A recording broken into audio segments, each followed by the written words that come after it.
Early morning session. I know some late nights for everybody. So I work in the Qualcomm machine learning group on the Qualcomm Snapdragon neural processing engine. And I've been looking at the fragmentation in the space of inferencing at the edge and wanted to do a little deeper dive, and then thought I would give a talk on my findings and try to give an overview of the problem space. So I'll talk about what I mean by inferencing at the edge, and then look at some different deployment use cases and application development use cases. Talk about runtimes, what they are, give some examples, and then go into graph compilers, what I mean by that. Talk about different levels of intermediate representation, and then how, what's the possibility of leveraging runtimes inside of these graph compiler frameworks, and then some of the conclusions that I came to.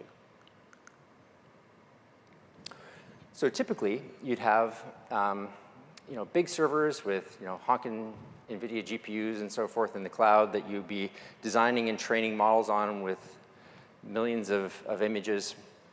And then you create these you create the models, but then you want to deploy them at scale at the edge. And the edge could be anything from an edge server to a microcontroller running something very simple, taking 1 frame a second and processing it, or listening for a simple keyword. So there's a huge range of devices and use cases that constitute the edge. But the thing that's really common with that is, with the end of Moore's law, looking at how we can get more performance. And for things like a neural network, which takes advantage of specific hardware to run much more efficiently and faster, there's a lot of new hardware being developed in this space. And so that leads to an enormous diversity of hardware at the edge. And there's new approaches like these model compilers that are trying to address the problem of how do you target all of these different devices optimally. The common part, I guess, is that all of the approaches have converters to convert these different graphs from the various deep learning frameworks. They have optimization passes. You can target different runtimes so that a family of devices can be targeted by that runtime. Or you can have AOT compilers that generate code that can run optimally on a device. So what are some of the deployment use cases that we're trying to solve here? So in some cases, you have a known model. And say that you are making a benchmarking app, and you want it to run on a variety of phones in the marketplace. And so what you need to do to have it run optimally is to incorporate the SDKs from the various SoC providers so that you're running the application on the specific hardware accelerators when it's on that particular device. And so you have to bundle all these things into the app or create separate applications that target those specific phones. Another use case would be where you know the model and you know the device. So say that you're a phone manufacturer and you're creating a special case where when you pull up the camera app, it does some image recognition. So that's a case where I know the model, I know the device, I can highly tailor that. And then a third case would be I have a fleet of devices. Let's just say the Amazon Echo family of devices, for Echo Show to the Echo device to the speaker, and you've got a range of class of processors that may be in those things. But you want to deploy a use case and a model that goes and scales across all of them. So you design your software, you create the different binaries that will run on the devices, and then you have to deploy and manage those things across your fleet of different devices. So if I'm a developer, what are my challenges? So as I mentioned before, if I'm trying to make an app for the marketplace, what I'm doing is I'm taking the different vendor runtimes and I'm incorporating those into my application so that they can run optimally on different devices. And one of the things Google's done is they've extended the Android framework to add something called NN API. And that allows an app to be written once and use this API to run a neural network. And then inside the particular device itself, it implements a HAL layer that has basically a runtime bundled into it that can run optimally on that hardware. So now, from the first case where I have to write to different SDKs, I can now write to one SDK, or well, one API, and then it can still run optimally on each device. The challenge is that that API is only available probably in less than 10% of phones that are out there. And so you still need approaches that will work and scale across the phones that are available today. The third case would be using a compiled model. So when you use a compiled model, you have the opportunity to take advantage of different optimization opportunities that aren't available inside of runtimes. And so you would generate a binary that is knowledgeable about what's the specific model, and what are the parameters of the model, and what are the constraints of the model, and what is my constraints of the device, and do I have accelerated memory that I could use? Do I have constraints for memory size? What's the speed at which I run?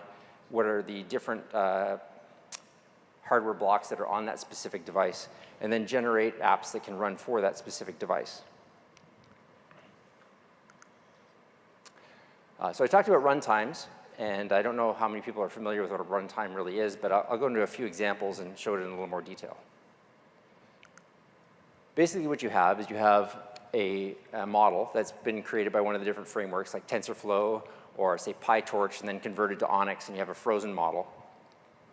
That then is incorporated into a runtime, usually by a converter. So in the case of the Qualcomm Neural Processing SDK, we would take converters that could take a TensorFlow model or an Onyx model and convert it into what we call a DLC, which is a deep learning container. And then you would write your app and bundle the runtime from the SDK inside your app, and that can load the DLC and then dispatch the model across the CPU, the GPU, or the DSP, using various acceleration methods to run, either using, say, Neon for the CPU, OpenCL for the GPU, or HVX acceleration on the DSP.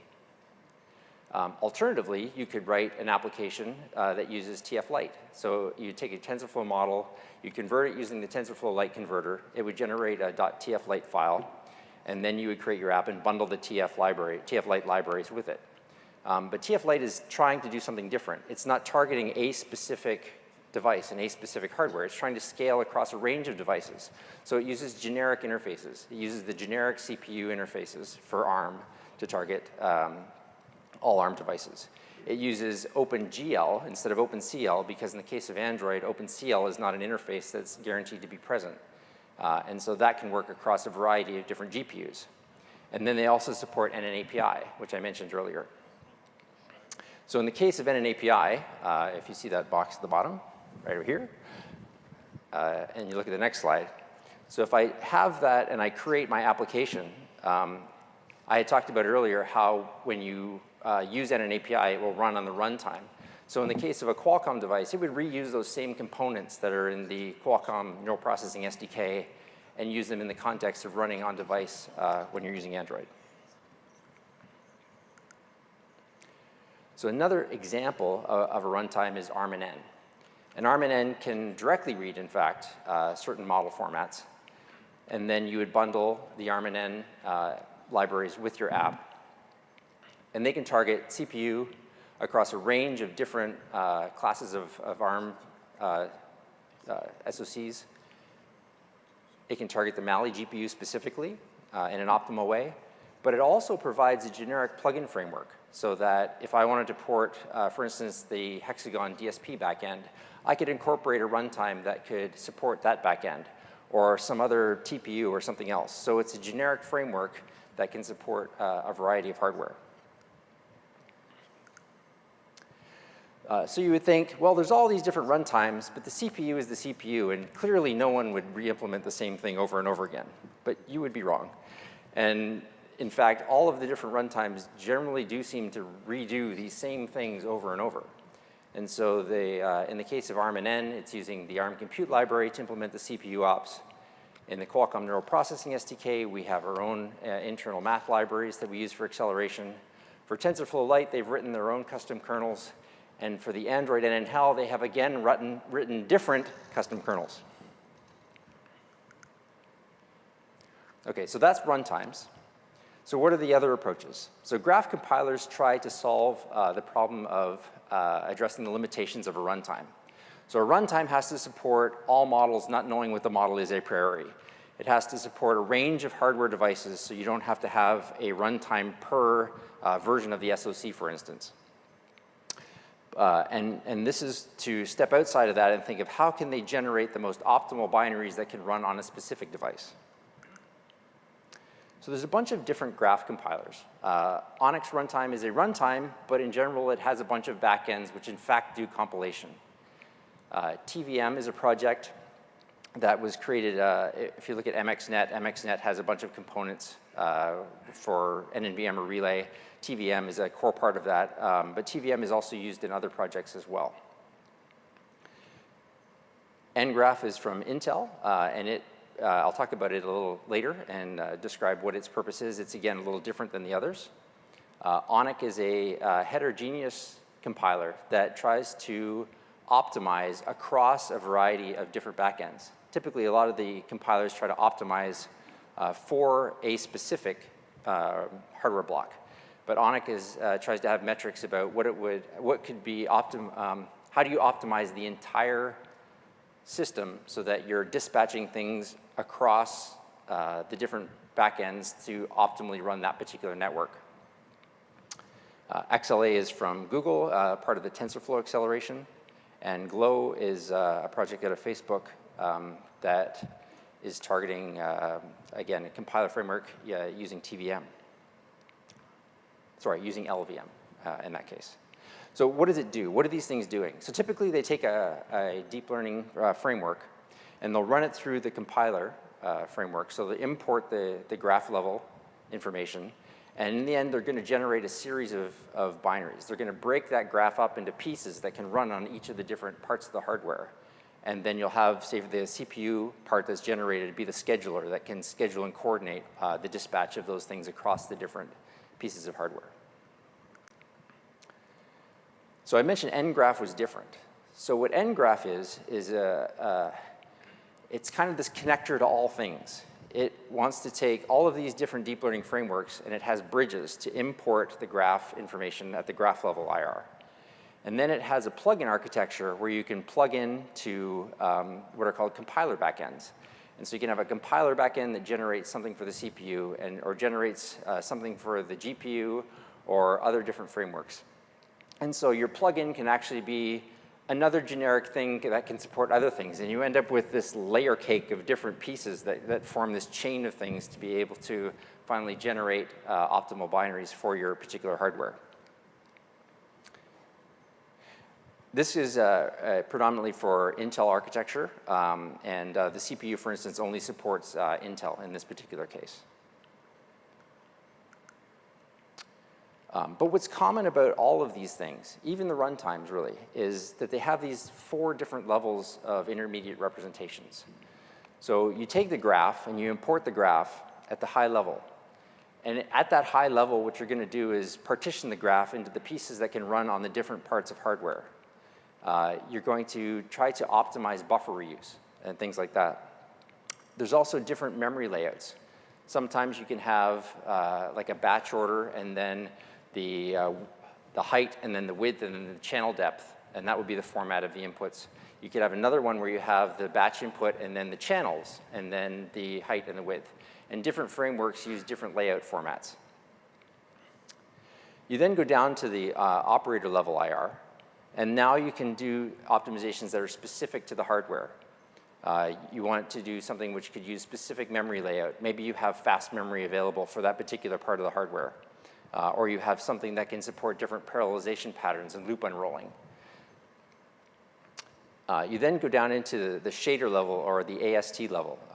And there's this debate, I guess, we've had talking to other people who've given me some feedback of whether this is like a language-specific thing, like a C++ layer or a Swift layer or something else.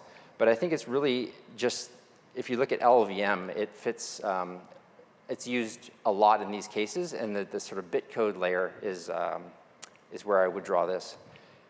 The Glow project, for instance, has a way to generate the AST of the different kernels that are being run and inject precompiled bitcode for a particular kernel into that stream and then combine them together. Then it gets lowered again into an assembly level IR that would target a specific ISA, like a hexagon ISA or ARM CPU.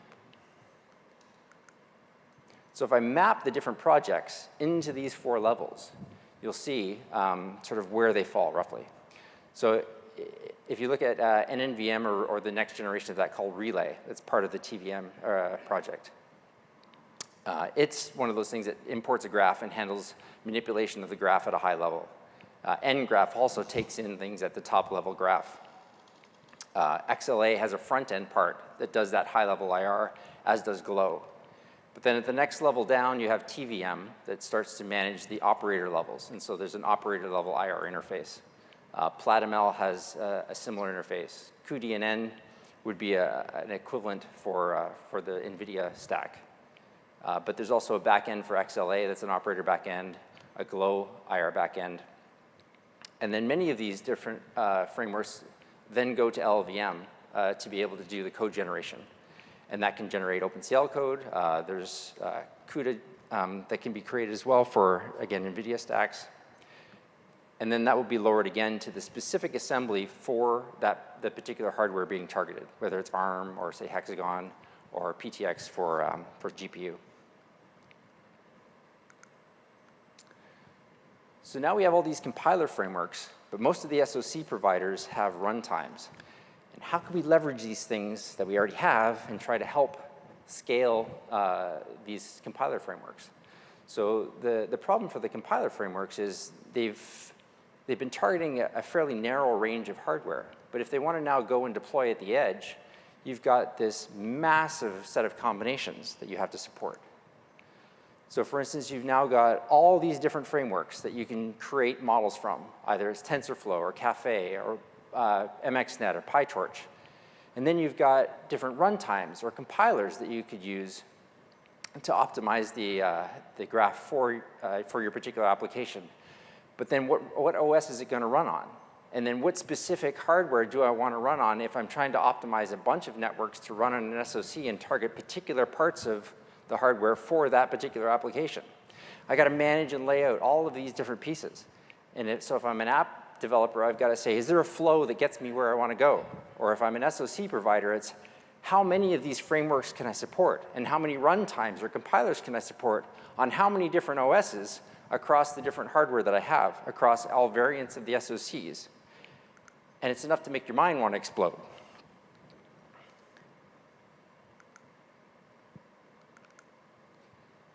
So this hardware diversity is a scalability issue.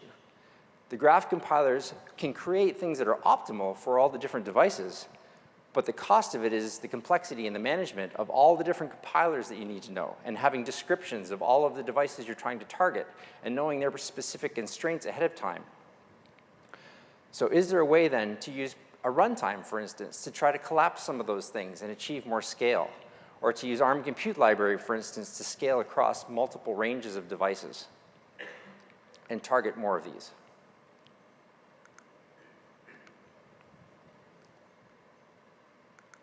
So after looking at all that things, some of the conclusions, I guess, I came to, I'll try to summarize.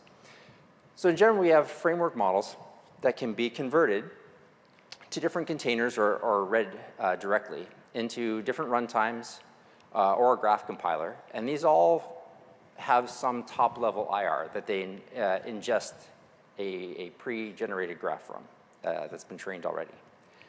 But they also have these op-level IRs. And so in the Qualcomm Neural Processing SDK, there would be the Hexagon NN backend, for instance, for the DSP. And in ARM NN, there's this whole backend API that would allow multiple different vendors to be supported with a common API. And in another runtime called T-Engine, they have some component called a T-Engine executor that is basically logically equivalent, but not really separable. So it's not like you can take this thing and really carve it out of the runtime. It's an integral piece of it inside. And so I guess what people have been looking at is we have something like MXNet that goes and it reads the graph into this optimization part called Relay, and then it lowers that into a op-level IR at TVM. And then that generates things for CPU, for instance, using LLVM, or could use something like ACL and inject that at the op layer and generate GPU or CPU implementations of kernels at that level. But other people have said, well, why can't we just plug the whole runtime in right there at this op level? But the problem is that a runtime takes things at a graph level and not an op level. And so you have this mismatch of APIs. A runtime isn't really meant to take things in at an op level. And so if you're going to do that, and you think of what you end up with at the end, I'm going to take MXNet, and I'm going to run it through Relay, and then I'm going to run it through TVM, and then I'm going to plug in somehow to get back to the graph level IR, and then I'm going to generate code, then I'm going to generate a model that runs across the predefined CPU and GPU kernels. Why wouldn't I just use the converter that I have that can convert an Onyx model, MXNet to an Onyx model, then run it directly on the runtime, and it seems like a much simpler path, and I end up at the same place.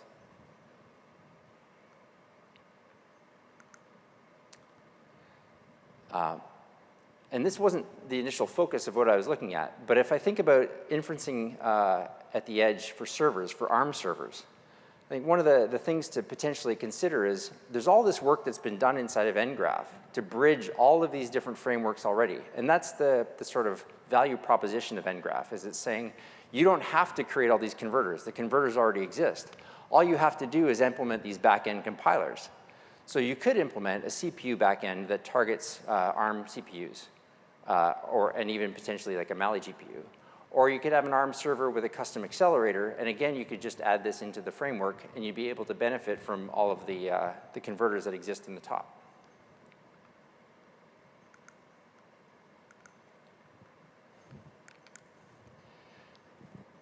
All right, so what are some opportunities for addressing this graph-level compiler IR fragmentation?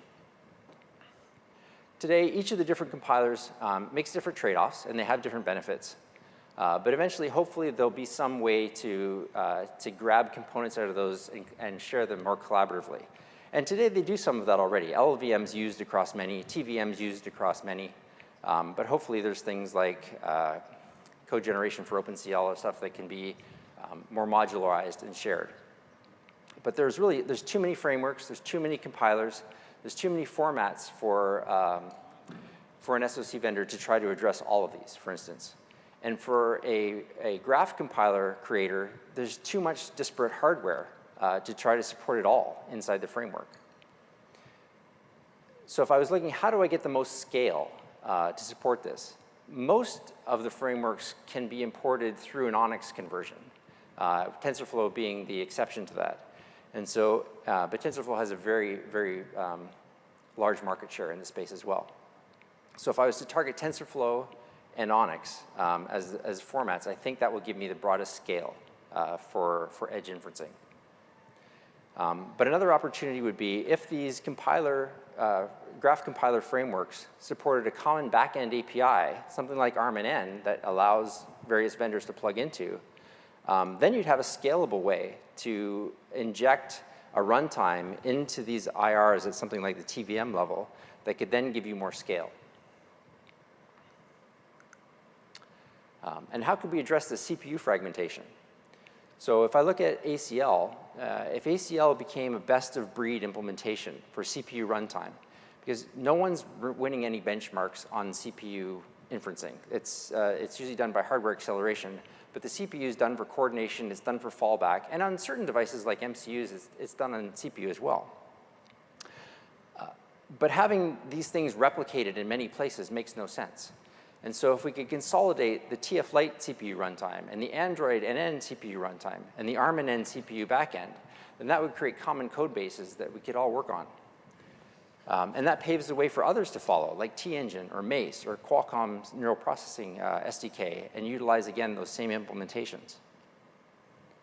So I think that there are opportunities for collaboration, and I'm hopeful in this space that we'll see more of that happen in the future, and some of this fragmentation will go away. So that's the end of my talk. Thank you all for showing up. I appreciate your coming this early. Is there any questions? Yes.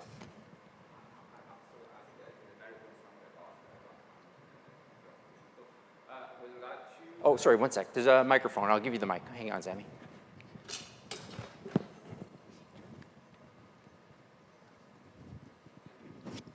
So with regard to the 4-level IRs you mentioned, yes. So if I remember correctly, there was one proposal from Google called multi-level IR. called, sorry, I'll go back to that slide. There, Yeah. Multi-level IR infrastructure. Google is proposing some I'm sorry, I'm not catching the first part. The what level IR? multi-level MLIR. Oh, okay, yeah, ML. Yeah, MLIR infrastructure. I'm not sure if you have chance to. I have not. That's the first time I've heard of it, so I'll try to find that and look at it. Okay, yeah, I think that's probably a good potentially a good proposal to address the fragmentation in the different compiler frameworks. Is it an op level IR interface, or what level is it? The whole stack? Whole stack, multiple levels. Okay. Just as you summarized here for the 4 levels of IR. I'm not quite sure about how Google is to handle this part, but their purpose is to address the fragmentation in this area, I think. Okay, great. Thank you. So yeah, if we have chance to talk with Google about that part, I think that will be helpful. Great, thanks. Yeah. Okay. MLIR is higher level than XLA, HLO. Okay, so it's a graph level IR. Okay.